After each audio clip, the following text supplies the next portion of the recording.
youth segment of the society. What I'm saying is that we are in custody of the power of the youth. The power of the youth politically is a tsunami. Have you ever seen an episode of tsunamis where old structures stand? They don't stand.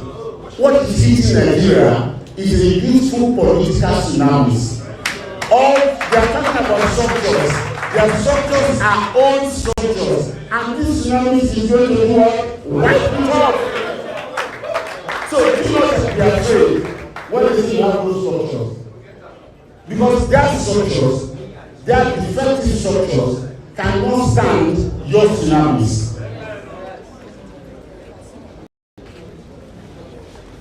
We will not discount the fact that credible social political organizations and regional associations across the country have equally expressed their trust and thrown their weight behind our party and its president and its presidential candidates for practically the same reasons as the obedient groups. In this respect, we pay glowing tributes to our February. We pay glowing tributes to the Middle Belt Forum. We pay glowing tributes to the Ohanism.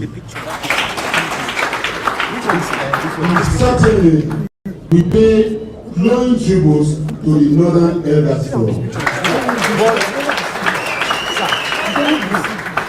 On behalf of the Labour Party, on behalf of the chairman of the Labour Party, on behalf of our presidential candidate Peter Obi and his vice president Obi-Datti Ahmed, I say that we appreciate you all, and we thank you immensely for your support, honesty, contractness, and good wishes. God bless you.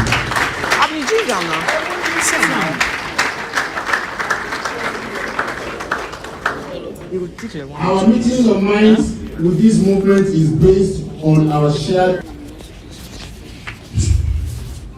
Our meeting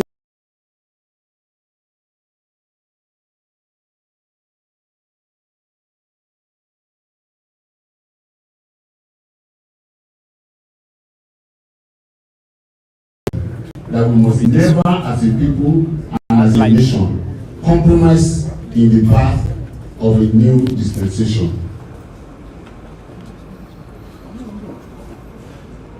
Yeah, I have been reminded, and it is true. I would like to include our gratitude to the organization called ANDEF.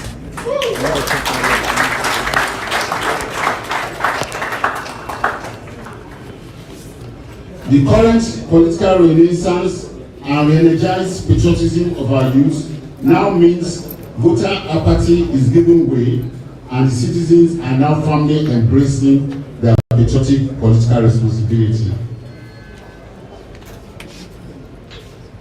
There has never been a time as now when absolute neutrality of the electoral empire, the security agencies, the federal government, and the federal government is most desirable. To manipulate the outcome of the 2023 election is to directly bring about a major national security crisis, which will constitute an existential threat to the well-being of our nation. In the light of the above, therefore, we appeal to the security agencies, the judiciary, our retired military, our police officers, the middle class, civil servants, professional bodies, and pensioners, that this is not a time for complacency or conspiracy. We charge you to stand tall against all nefarious political practices and vile tendencies that may want to sabotage the peace and progressive march of our dear country. To all our religious thought bearers and revered traditional rulers, we request that you intensify prayers and coordinated community efforts against miscreants and rascals that may want to truncate the destiny of our dear country.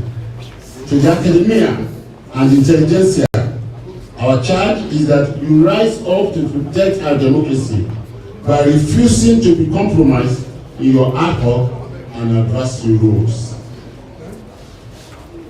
To INEC, we say, this is your biggest test in recent history, and you have no choice but to act as a fair, impartial, fearless, and patriotic umpire in the coming elections. We have noted with extreme concern and worry the revelations by the Congress for Political Parties as to how presumed agents of the ruling party have infiltrated and compromised the INEC and the INEC voter registration portals in about 18 states or so. We have also noted painfully the concerns expressed by various NGOs about how the ruling party has smuggled card-carrying members of the party into INEC officials' appointment process, setting them up as recs and other key operational personnel. We have also noted the sudden deployment of a major staff who was instrumental to the advent of the Viva machine, an expert in IT technology, who has now been posted somewhere on a redundant mission. I am not a rumor monger, and I'm not a rumor peddler. But since this matter has been in public domain for the last 6 weeks, not a word has come from INEC.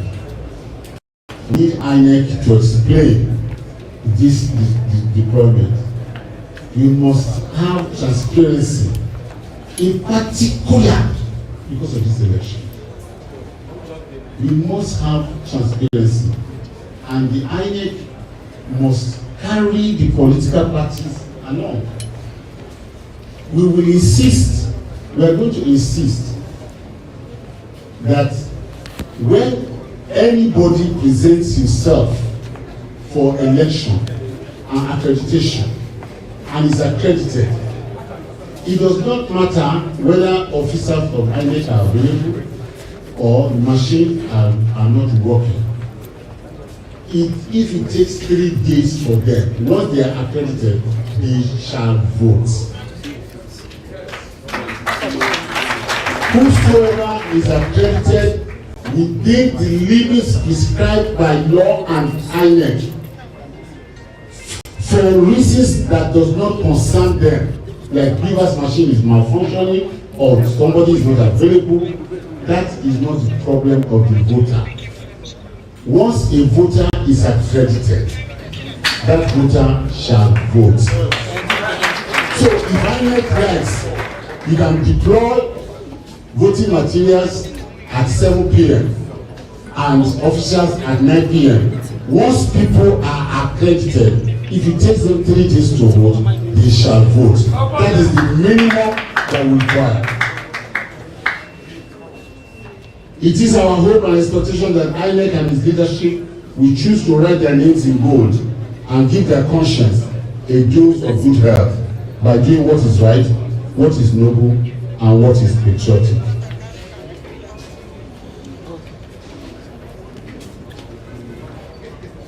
To all political parties and players on the scene, let us be guided. Let us be guided that the tide has changed. It is no longer business as usual. The notorious practice of compromising the system with corrupt inducement and money politics, vote buying, which is what I understand some people are relying on almost exclusively. They have no materials to sell, they have no resource to promote, but they have plenty of money to buy votes. It is not going to work. We cannot allow these unhealthy practices to continue to truncate the destiny of our nation. As leaders who profess love for the country and the people we aspire to lead, we must resolve to put a stop to these practices this time and commit to playing fairly by the rules.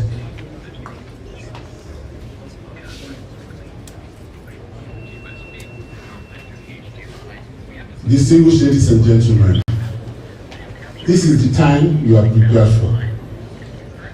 We cannot afford to fail. God and providence is with us, as you can see, and we shall not fail. Finally, I cannot but thank the Nigerian media for your tremendous sacrifice and great role as guardians of our democracy. Along with election observers and civil society, the country will owe a great debt of gratitude for your professional advocacy and watchdog responsibility, which you have applied at times under most excruciating conditions. As institutionalized allies and strong partners of the popular will, the true majority and the common people, we thank you and we salute your courage. Nigerians are counting on you, and the world shall be looking to you to unearth and express the truth, for you shall be the eyes and the ears of the world in this most important election. Let me assure Nigerians that as we commence the campaign for the 2023 election,